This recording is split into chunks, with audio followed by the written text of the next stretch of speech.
हाय. तर काल ना जरा जास्तच पदार्थ घरी बनलेले होते. काय ते मी पुढे तुम्हाला सांगेनच.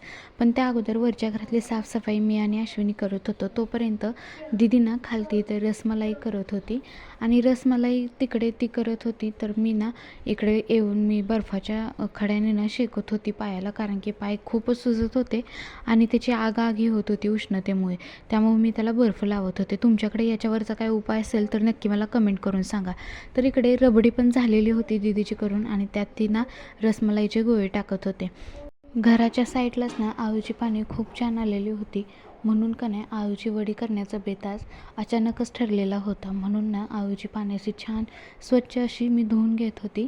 तर दीदीने दुसरीकडे त्याचा मसाला वगैरे छान करून घेतलेला होता, तर त्याच्यावर तो पसरवून तिने ना लगेचच शिजवण्यासाठी घातला. थोडासा वेळ होता म्हणून बाहेर आलो आणि मस्त अशी आळूवडी तयार होती. फक्त तर रानातून येताना मामांनी छान असा कढीपत्ता आणलेला होता.